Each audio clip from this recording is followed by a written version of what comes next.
하나님, 두 번째 수요 바이블 아카데미를 허락해 주시고 이 시간을 통해 하나님, 우리 아직 3개월째 돼가는 교회지만 하나님이 이끄신 대로 잘 따라가는 교회 되게 하시되, 너무 조바심 내지도 너무 안일하지도 않게 주님이 주시는 페이스대로 잘 따라가는 주님이 머리 되신 교회 되게 하옵소서.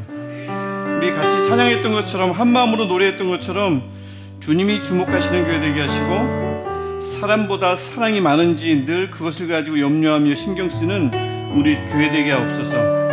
하나님, 이 시간을 축복해 주셔서 이 시간을 통해 우리 마음이 부요하게 하시고, 이 시간을 통해 하나님을 향한 우리 사랑이 더욱 풍성해지는 귀한 시간, 값진 시간 되게 하옵소서. 예수님의 이름으로 기도합니다. 아멘. 제가 이거 건드리지 말아야 되는데 건드렸어요. 세 번째 사용하게 되면 훨씬 더 잘 쓸 것 같아요. 오늘은 이제 두 번째입니다. 두 번째 날이고요. 두 번째 날은 우리 지난번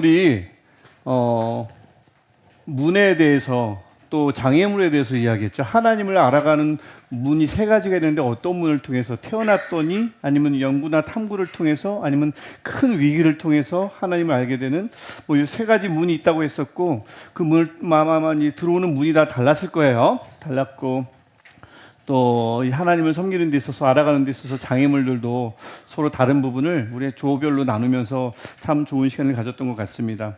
오늘은 이제 그 두 번째로, 수요 바이블 아카데미 두 번째로 우리 제목 나오는 대로 지금 나오죠. 무신론과 유신론, 소통하시는 하나님. 우리 주보에도 소개됐던 주제 간단하게 입니다. 지난주도 잠깐 이렇게 소개를 드렸지만, 이 강의 시간이 30분 정도 되고 나누는 시간이 20분인데, 이 시간을, 강의 시간을 줄이고 나누는 시간을 좀 늘리기도 그렇고 해서 강의 시간 30분이 적정하거든요. 그래서 20분을 최대한 활용할 수 있도록 좀 이따 제가 다시 한번 안내를 드리겠지만, 나눔 질문이 주어지시면 조금 내가 이따가 나눌 때 이렇게 나누면 좋겠다 살짝 정리해 주시고, 그 다음에 나누실 때 그 질문에서 이런 얘기는 좀 벗어날 수 있으니까 내가 이 얘기는 하지 말아야지, 이렇게 미리 이렇게 생각을 해주시고 모이면 훨씬 더 그 20분 안에서 정말 중요한 요긴한 나눔이 될 것 같아요. 근데 막 생각나는 대로 막 나누면 막 이런저런 얘기 막 세계 일주를 하다가 돌아오게 되니까, 그러면 질문에서 많이 벗어나게 되죠. 특별히 오늘은 요 질문이 첫 번째 질문은 조금 무관한 질문이기도 하지만 끊어지는 이유가 제가 이 때문인가요? 그래서 세 번째 질문은 성경에 관한 질문이기 때문에 나눔이 크게 많지 않은 질문인데, 첫 번째와 두 번째 질문 나눌 때 잘 나눠줄 수 있도록 제가 좀 이따 다시 한번 안내를 하겠습니다. 오늘 이제 무신론과 유신론, 여러분 이제 우리가 지금 이 책이 알아두실 게 있는 게, 이 책은 전도책자가 아니에요. 양육책자입니다. 그래서 우리 주제가 무신론과 유신론이라 하더라도 왜 무신론을 따르느냐, 유신론을 따라야지 증명해 볼까, 이게 이제 전도책자인 거고, 사실 증명도 어렵지만 이 책은 그런 전도책자가 아니고 이미 다 유신론, 더 나아가서 하나님의 존재를 믿는 분들에게 하나님은 어떠신가, 어떤 분이신가를 차근차근 소개하는 책이기 때문에 성경과 좀 관련이라기보다는 성경 안에 나오지 않는 내용이거나, 사람들은 궁금해하지만 성경에서 구체적으로 답하지 않는 부분을 우리가 막 논리적으로 추구하는 그런 시간은 아닙니다. 그래서 이 책은 다시 말씀드리면 전도책자가 아니라 양육책자라는 거고, 이번 주제 내용, 다뤄지는 내용도 마찬가지라는 거예요. 그래서 무신론과 유신론, 그러니까 하나님이 계시느냐, 아니면 더 넓게 신은 계시느냐 계시지 않느냐, 이런 부분을 얘기할 때 제가 아주 유명한 분에게 이야기를 딱 들은 적이 있어요. 지난번 우리 토요 세미나 때도 우리 우종학 교수님이 그런 얘기를 안 하셨는데, 우주의 크기를 실감나게 하는 설명이셨어요. 이제 우주와, 필체가 제가 그렇게 좋지는 않습니다. 나예요. 보이시죠? 이 우주와 나 대비해 놓고 우주가 얼마나 큰가를 설명해 주시는 설명이었는데, 이 우주와 나가, 우주가 얼마나 큰지 둘 중에 하나를 먼저 그리는 순간 상대방을 우리 현재 가지고 있는 기술로는 표현할 방법이 없대요. 그래서 만약에 나라는 존재를 가장 작게 이렇게 표기했어요. 점 보이시죠? 이 점을 찍는 순간 우리가 가지고 있는 기술로는 우주를 표현할 방법이 없대요. 우주는 무한이니까. 아직도 그 끝이 어딘지 모르니까. 그럼 만약에 우주를 먼저 그려볼까요? 우주를 먼저 이만큼 그렸으면, 이만하다 그렸으면, 만약 이거보다 더 크다고 해도 상관없어요. 뭐 지구만하게 그려도 상관이 없대요. 지구만하게 우주의 크기를 그려도 그 지구만한 우주의 크기 안에 나라는 존재를 표시할 기술이 없대요. 우리가 이 모든 인류의 첨단 기술을 다 가지고 있어도 뭐 오미크론, 미크론을 해도 나라는 존재를 표시할 방법이 없을 정도로, 그러니까 이 우주와 나와의 사이가 그 정도로 차이가 많이 난다는 거죠.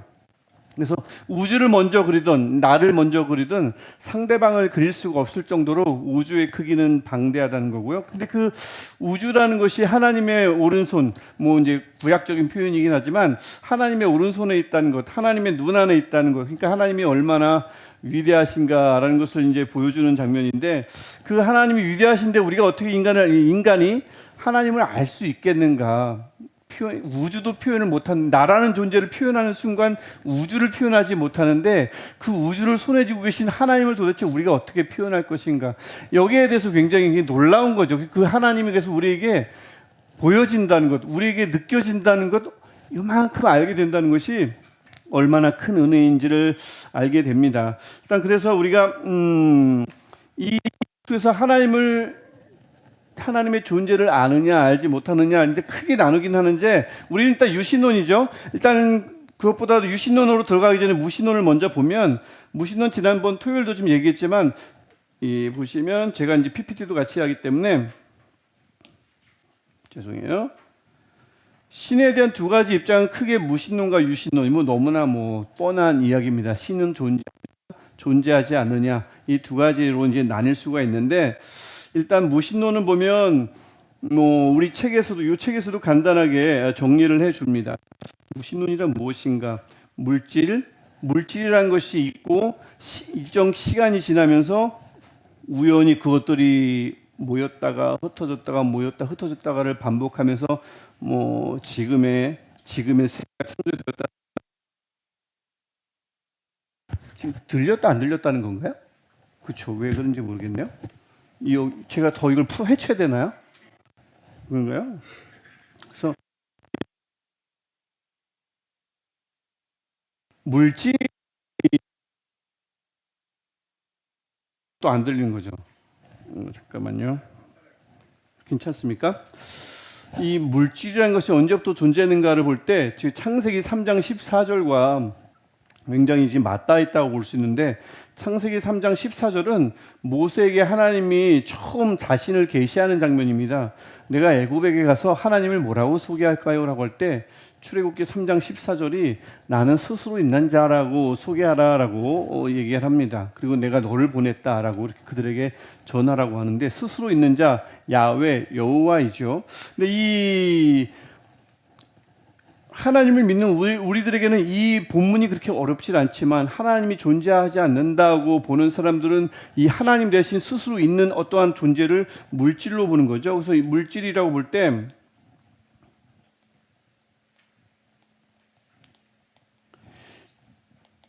이 스스로 존재하는 물질에 대한 그 탐구는 굉장히 역사가 깊습니다. 우리 고대 그리스 로마 철학으로 들어가 보면 그들은 늘 이 원래부터 존재했던 스스로 존재하는 존재가 뭐가 있었냐 해서 유명한 세 가지죠. 흙, 물, 또 하나 뭘까요? 불. 공기라는 언급도 있긴 한데 대표적으로 흙과 물과 불입니다. 그래서 이 모든 물질의 근원이 무엇인가? 흙이다, 물이다, 불이다. 뭐 학자에 따라, 그리스 철학자에 따라 그 결론이 다르게 나타나는데, 이 스스로 존재하는 자가, 우리는 하나님이라고 보지만 하나님의 존재를 믿지 않은, 신의 존재를 믿지만 또 신화 속에 갇혀진 우리와 전혀 무관한 존재로 여기는 그런 학문 세계나 세계에서는 물질이 원래부터 존재했다는 거죠. 이게 이제 우리가 보통 말하는 무신론의 기본적인 입장입니다.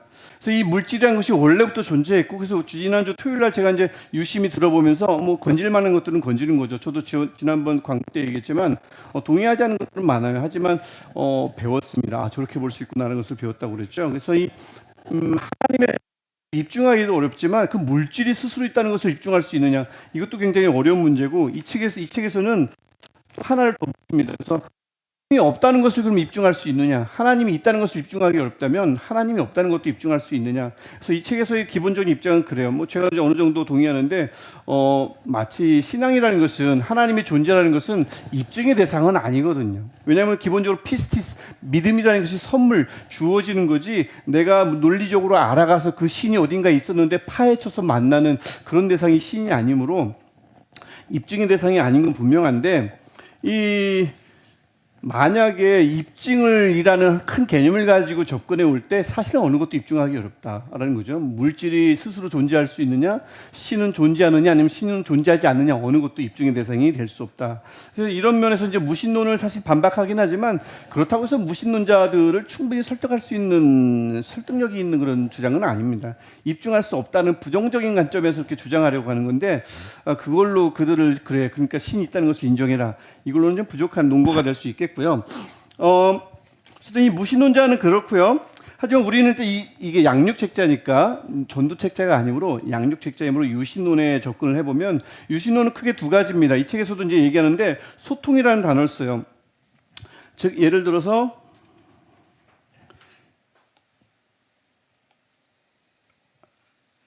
이 칠판처럼 쓰려고 하는 게 굉장히 이게 이제 점점 익숙해져 가고 있습니다.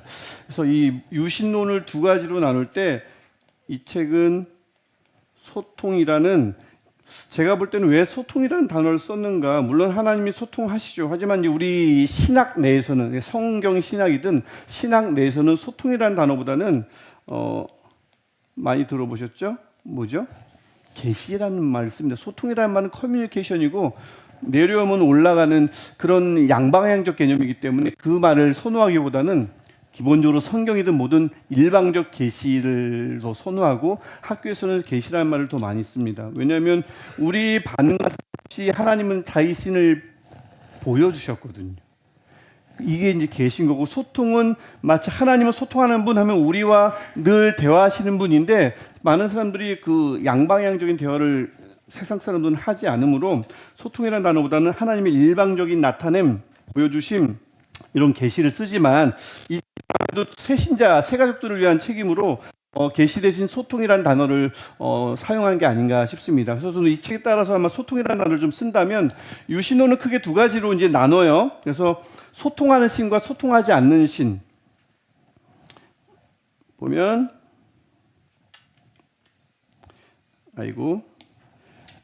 왼쪽이 소통하려고 하지 않는 신, 뭐 불교도 마찬가지고 인간이 만들어낸 신도 마찬가지고, 만신, 팬티즘이라고 만신이라고 할 때도 수많은 신들이 있지 않습니까?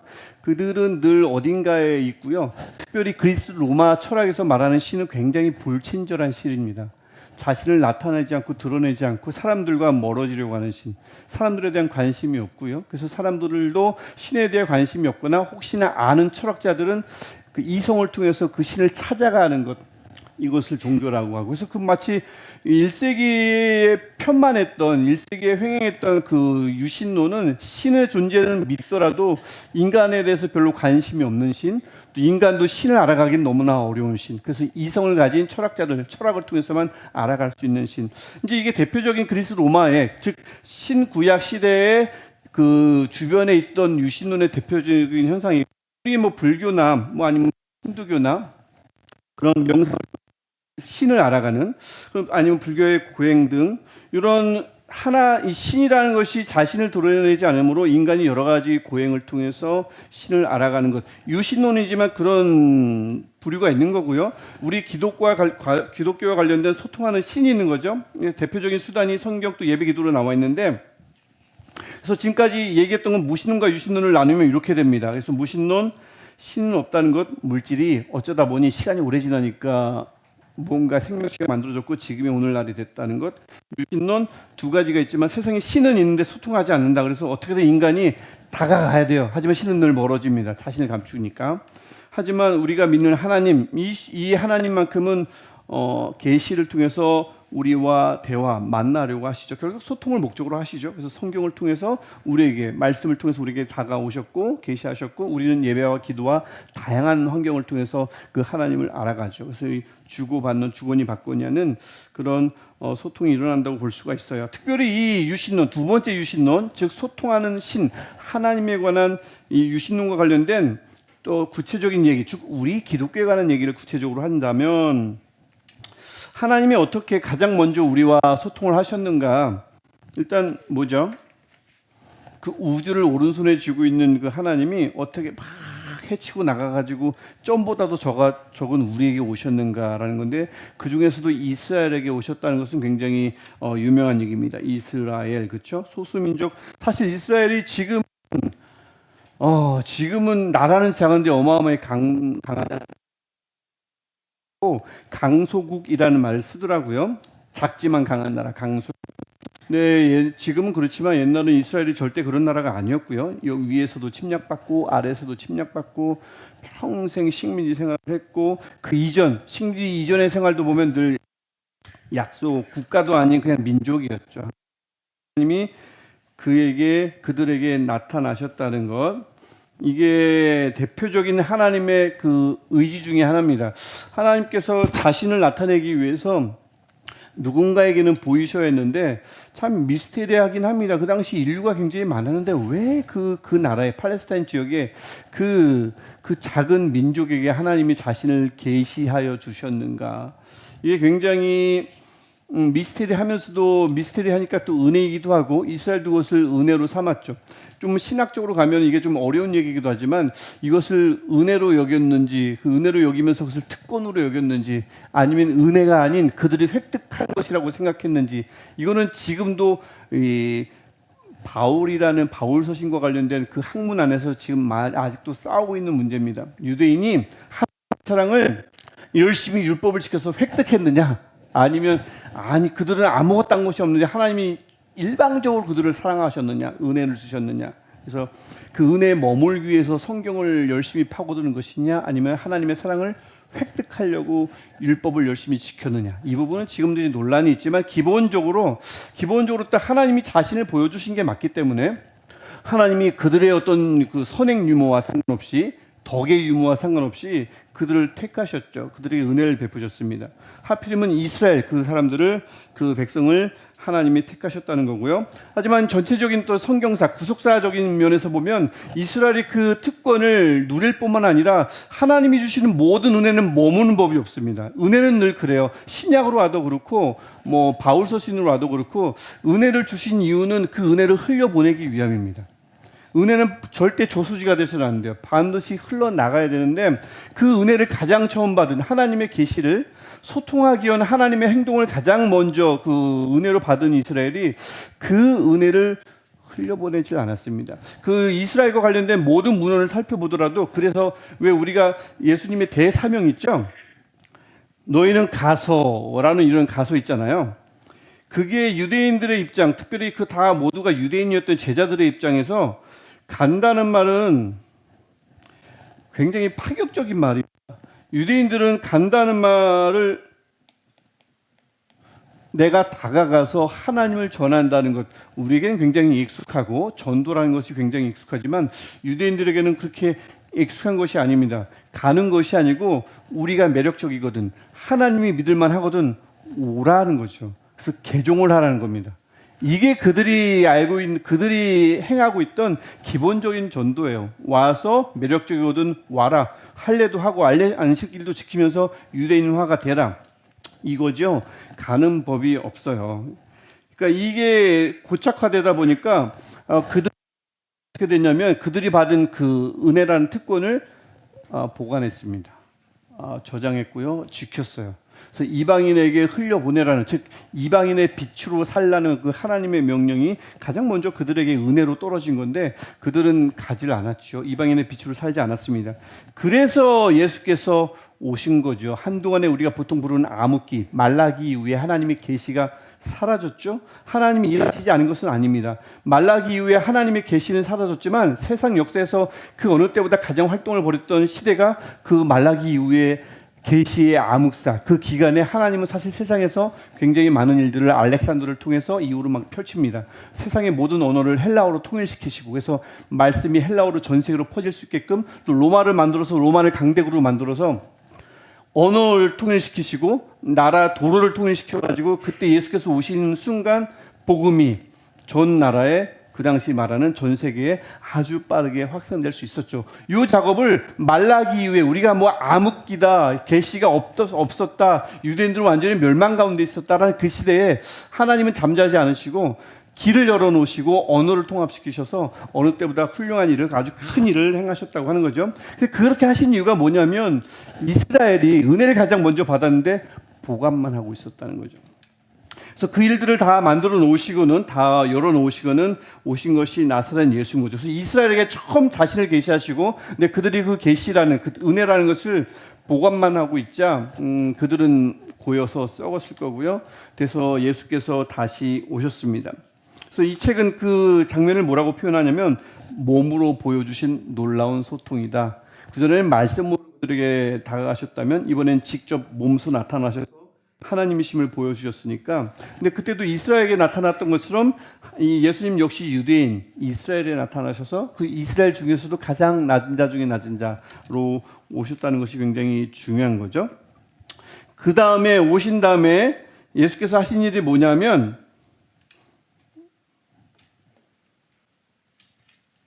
성경을 말씀을 이후에 제자들로 인해서 쓰게끔 하신 겁니다. 이게 전형적인 어떤 1세기에 선생님이 하셨던 일들이기도 한데 1세기 유명한 선생님들은 글을 잘 쓰질 않아요. 철학가들이나 역사가들은 글을 쓰지만 유명한 랍비나 선생님들은 글을 안 쓰고 제자들이 그들의 가르침을 집대성해서 책으로 냅니다.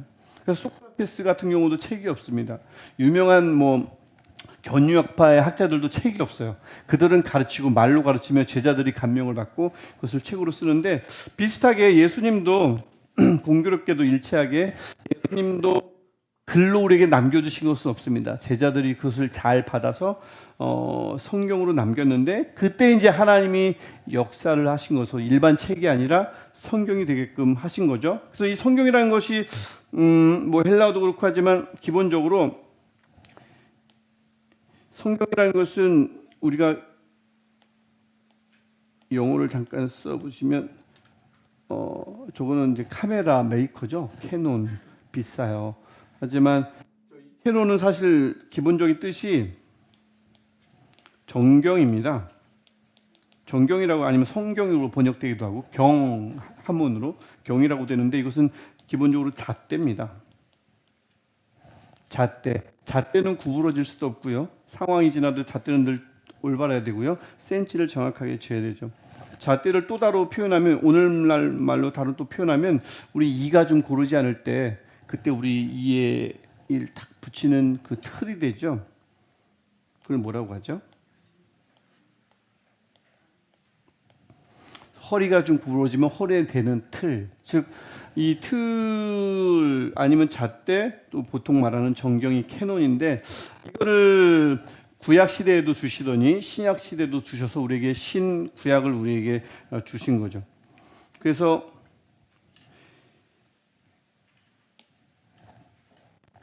유신론 중에서도 소통하는 신에 우리가 그쪽에 속해 있고 그다음에 소통도 그냥 막연한 소통이 아니라 사람들에게 직접 말씀하신 이스라엘을 통해서 그것도 안 되니 예수를 통해서 그다음에 그 예수님은 다시 올라가셔서 원래 자리로 돌아가셔야 하니까 그것을 남겨놓으신 것이 성령이기도 하지만 성령도 영이지 않습니까? 그래서 실물 보여지는 성경을 우리에게 주신 거죠. 그래서 지금 이제 우리에게 남아있는 가장 객관적인 하나님의 계시는 누가 뭐래도 성경인 거죠. 성경이 가장 객관적인 하나님의 계시입니다. 물론 그렇다고 하나님의 계시가 성경을 통해서만 우리에게 전달되느냐 꼭 그럴까요? 하나님은 지금도 성경을 통해서만 우리에게 그분의 뜻을 보여주십니까? 그건 아닙니다. 기도도 있고요. 예배도 있고요. 평상시에 전혀 나와 상관없을 것만 같았던 환경을 통해서도 하나님은 그분의 뜻을 계시해 주시기도 합니다. 그렇죠. 그래서 이 계시의 방법은 굉장히 여러 가지일 수 있고 다양할 수 있어요. 하나님의 방법을 우리가 어떻게 제한할 수 있겠습니까? 계시의 방법은 여러 가지지만 그래도 굉장히 역사가 깊고 또 우리가 객관적으로 접근할 수 있고 또 잣대가 되는 이 하나님의 계시라고 본다면 다른 것들은 굉장히 주관적일 수 있어서 누가 아무래도 이 성경이라는 것이 가장 정확하며 그렇죠? 가장 객관적인 하나님의 뜻, 하나님의 계시라고 볼 수가 있습니다. 물론 이 착각을 조금 착각이라기보다는 좀 오해를 하면 안 되는 게 이 옛날에 저도 그렇게 배웠는데 막 궁금하면 뭐 이게 궁금하고 저게 궁금해요. 뭐 어떻게 살까요? 뭐 이렇게 얘기하면 성경에 다 있어. 거기 그게 모든 게 만물 백과사전이야라고 이렇게 좀 저도 어릴 적 가르침을 받았는데 그렇게 저에게 가르쳐준 선생님들이 제법 됐습니다만 성경은 만물 백과사전은 아닙니다. 만물 백과사전도 아니고 성경을 통해서 우리가 하나님을 다 알 수 있느냐? 하나님이라는 존재를 인간 언어로 표현하는 순간 그 하나님은 굉장히 축소됩니다. 인간의 언어가 그만큼 좁기 때문에 그래요.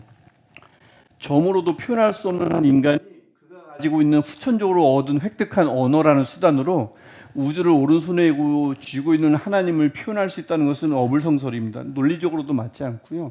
실질적으로도 불가하고요. 성경이라는 것은 그래서 그건 뭐냐 그러면 하나님의 계시긴 하지만 우리가 하나님을 조금이라도 좀 파악할 수 있고 그다음에 그것을 파악했을 때 우리의 구원자이시며 우리를 구원하실 분이며 하나님께서 마련해 놓으신 하나님 나라가 있는데 이미 이 땅에 임했으며 그 완성을 우리가 성취를 우리가 볼 것이다. 이런 기본적인 구원과 관련된 구속사와 관련된 기본적인 내용을 인간의 언어를 통해서 아주 일부만 적은 게 성경이지요. 하나님의 구원 계획을 어마어마한 구원 계획을 우리가 다 알 수는 없습니다. 특별히 뭐 제가 PPT에는 올려놓지는 않았지만 에베소서 1장 10절을 보면 그 하나님의 구원 계획이 하늘에 있는 것과 땅에 있는 것이 예수 그리스도 안에서 통합하는 것, 즉 하나에 연합하는 것이 구원 계획이라고 하는데 하늘에 있는 것과 땅에 있는 것을 할 때 하늘에 있는 것은 우리 인간은 포함되지 않거든요.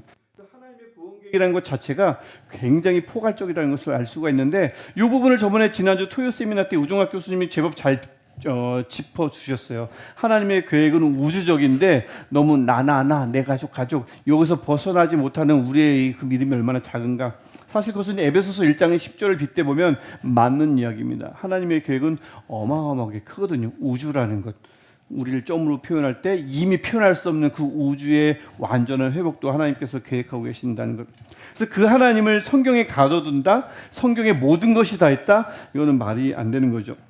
하나님께서 우리가 이해할 만한 것, 이해할 만한 내용, 충분히 나중에 언어가 다르더라도 시대가 흘렀더라도 최대한 우리 이성을 다하고 뭐 기도를 하고 가든 모든 노력을 다하면 조금은 이해할 만한 내용들을 가장 적절한 것만 이곳에 포함시켜 놓은 것이 이게 성경이 되는 거죠. 그 중에 이 신약 시대에 물론 성경 전체를 뭐 창세기부터 요한계시록까지 쭉 통독하면 좋겠지만 특별히 이 책은 이제 새 가족용 책이잖아요.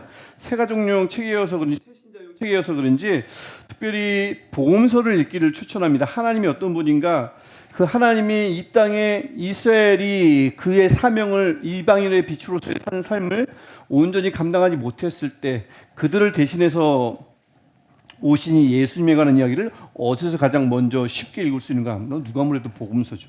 복음서 중에 요한복음을 먼저 추천하는데 그 요한복음을 먼저 추천하는 이유가 가장 밑에 있는 그 글씨는 좀 작아서 안 보이시죠? 이 요한복음 2장과 3장과 4장, 5장, 8장, 9장을 추천하는데 요한복음을 왜 추천하냐면 여기 책에는 나와 있지 않지만 요한복음은 1장부터 무엇을 이야기하냐면 앞에부터 이 유신론에서 얘기했던 하나님은 먼저 자신을 계시하셨다. 먼저 움직이셨다. 자신을 먼저 보여주셨다. 태초에 말씀이 있었지만 말씀이 이 땅에 오셨잖아요.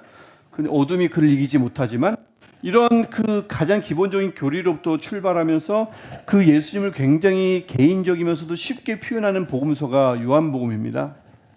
물론 그 신학적으로 들어가면 4개의 복음서 중에 가장 어려운 복음서가 요한복음인데 그 신학적으로 들어가지 않고 예수님이 누구신가라는 것을 가장 빠르게 볼 수 있는 복음서는 요한복음이에요. 다른 공간 복음서는 한참 읽어야 뭐 9장 돼야 마태복음으로 치면 16장은 돼야 그분이 그리스도구나라는 걸 알게 되죠. 근데 요한복음은 1장부터 알게 되니까 그런 면에서 아마도 이제 요한복음을 먼저 선택을 했던 것 같습니다. 그래서 이 이과가 이제 강조하는 것은 이 문장이에요. 문장을 보면 하나님이 인간과 먼저 소통하셨습니다. 이게 이제 다른 종교와 가장 크게 다른 부분. 다른 종교는 신의 존재를 인정하더라도 인간이 어떻게 발돋움하기 위해서 발악을 해야, 발돋움하려고 노력을 해야 그나마 신이라는 어떤 그 그림자라도 밟을 수 있을 텐데 우리는 그게 아닌 거죠. 그래서 그게 가장 큰 차이점이라고 이야기하고요.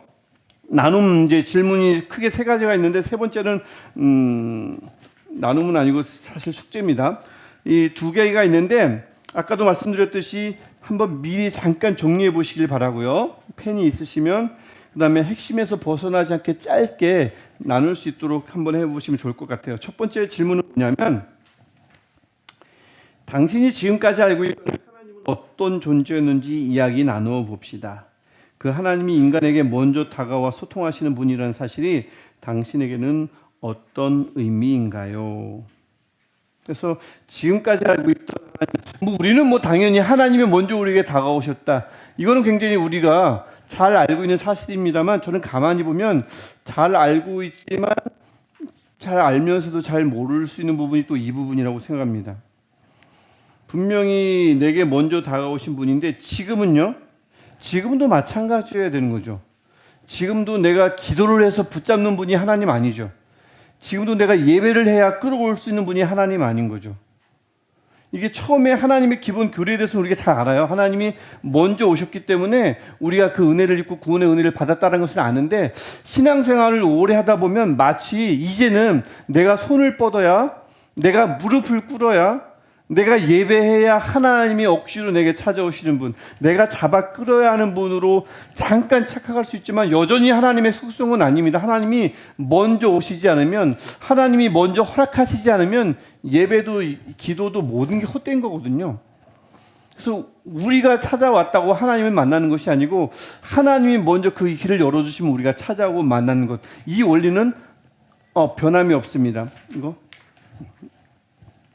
그래서 그 부분을 한번 먼저 다가와 소통하시는 분이라는 사실이 당신에게는 지금 어떤 의미입니까? 라고 할 때 지금도 제가 만약 나눈다면 여전히 지금도 저에게 먼저 다가오시는 분이 하나님이십니다. 자칫 잘못하면 내가 불러오는 마치 제가 무당은 아닌데 딸랑딸랑해서 마치 저기 멀리 있는 신을 이 앞으로 데리고 오는 그런 느낌이 들 때도 있지만 그게 아니라는 것. 예, 이런 부분을 이제 확립하는 것이 굉장히 중요하다고 생각하고요. 두 번째 보면 기독교의 하나님은 인간과 소통하시기 위하여 성경이라는 미디어를 사용하셨습니다. 당신은 성경을 어떻게 생각하십니까? 이 질문은 뭐냐면 여러 소통수단이 아까도 제가 말씀드렸듯이 있다고 그랬어요. 다양한 소통수단이 하나님에게는 있습니다. 또 우리의 생각과는 전혀 우리의 기존 경험을 뛰어넘는 소통수단이 또 있겠죠. 하지만 그 여러 가지 소통수단 중에서 성경이 차지하는 우선순위는 얼만큼이냐 하는 거며 그 비중은 얼마나 되느냐 하는 거죠. 성경이라는 그 위치를 좀 절대적인 위치에 두어야 한다고 저는 개인적으로 생각하고요. 성경이라는 것은 다 우선순위라고는 알고 있지만 비중이 좀 적을 때가 있어요. 근데 그 비중을 좀 더 높여야 된다라는 생각이 저는 개인적으로 드는데 한번 나누어 보십시오. 왜냐하면 제 개인적인 경험상 성경이라는 것을 굉장히 중시 여기지만 사실 그분이 하나님과의 소통에 있어서 더 가장 많은 시간을 투자하는 것을 보면 제가 아는 분들은 몇 분 있는데 여러분은 절대 모르는 분들입니다. 아는 분을 제가 여기서 소개할 리가 없죠. 그분들은 성경이 절대적인 우선순위라고 하면서도 가장 많은 시간을 기도에 쓰시더라고요. 근데 저는 그게 이유가 있다고 생각합니다. 좋은 이유, 긍정적인 이유는 그 기도를 통해서 하나님을 깊이 체험했으니까 그럴 수밖에 없지만 제가 좀 부정적으로 판단을 한다면 사실 어찌 보면 기도가 쉽거든요. 성경은 어렵습니다. 내 노력이 더 많이 들어가고요. 물론 기도가 쉽다는 게 아니에요. 무릎 아프고 더 많은 시간을 해야 되고 기도도 엄청난 에너지가 소비된다는 건 맞지만 그래도 기도는 막 내가 보이지 않는 눈을 떠서 막 연구하고 배우고 그러지 않아도 되잖아요. 하나님 하면 되잖아요. 근데 이제 그래서인지 모르겠지만 성경을 절대적인 우선순위로 둔다면 내가 그 성경에 얼마만큼 얼만큼의 비중을 두는가도 좀 한번 살펴볼 필요가 있는 것 같고요. 그다음에 세 번째 질문이 뭐냐면 밑에 요한복음 아까 2장, 3장, 4장, 5장, 8장, 9장을 이렇게 소개해 놨는데 이 중에서 새 본문을 읽고 다음 만나면서 함께 이야기해 봅시다라는 숙제와 같은 질문이 세 번째입니다. 2장은 가나 혼인 잔치고 3장은 니고데모 만난 거고 4장 뭐죠? 사마리아 여인 나오는 장이죠. 5장은 38년 된 병자, 8장은 그 가늠하다 여인 잡힌 여인 있죠. 그다음에 9장은 태어나면서부터 앞을 못 봤던 맹인 요 이제 장이 나오는데 여기서 예수님이 어떻게 그들에게 다가가시는지를 한번 요 중에 세 본문을 골라 가지고 다음 주 때 주일날 읽고 한번 나누시면 될 것 같습니다. 아까 지금 말씀하셨던 수요바벨 아카데미 요 강의에 말씀하신 건가요? 네, 요거 이제 간단한 설명이요. 네, 그래서 요거 다 지금 받으셨죠? 이거 받으셨는데 일단 여기 강의 계획이 쭉 나와 있어요. 강의 계획이 나와 있는데 4월 10일은 휴강입니다. 휴강은 그 선거 때문에 그렇습니다. 그 빼면은 7주에 걸쳐서 오늘이 두 번째고 무신론과 유신론, 진정한 행복, 하나님, 세상, 죄, 하나님 해결책, 계속되는 우리의 여행에서 처음에는 일반적인 제너럴한 질문에서 1과에서 시작해서 2과로 넘어가면서 점점 죄의 문제, 보통 책과는 조금 다르게 접근하죠. 보통 책들은 죄로부터 시작해가지고 너는 죄인, 당신은 죄인입니다. 예수가 아니면 죽습니다. 이렇게 굉장히 강력한 메시지로 시작하는데 이것은 좀 제너럴하게 이렇게 접근해서 점점점 성경이 말하는 죄의 문제와 구원의 문제로 이렇게 들어가는 것을 알 수가 있어요. 이것을 이제 한 과씩 볼 거고 그 다음 책도 있지만 우리가 일단 출가를 한번 다 진행해 보고 이게 우리 수요와 바이블 아카데미의 효과적이며 계속 쓸만하다 싶으면 그 다음 책을 한번 볼 거고요. 충분한 피드백을 모은 다음에 좀 아니다 싶으면 다양한 책들을 또 논의를 할 겁니다. 일단 이 타임 스케줄에 따라서 7개 강의는 한번 뭐 강의를 할 것 없어요. 이 책에 있는 것들을 대충 이렇게 간단하게 요약하는 겁니다. 쭉 볼 예정입니다. 그래서 그렇게 해보시면 될 것 같고 밑에 참고사항은 정말 말 그대로 참고해 주시면 되고요. 제가 시간을 조금 오버했는데 많이 오버했나요? 오버했네요. 7분 오버했네요. 자, 그래서 한번 조별로 한번 나누시면 될 것 같고 조별 우리 위치는 어떻게 됩니까? 표시 표말이 있죠. 표말 따라서 조별로 나누시면 되고요. 참고로 저는 또 오늘 일조입니다. 일조 앞으로 오시면 될 것 같습니다. 네, 가십시오. 조별로 이동하십시오. 자.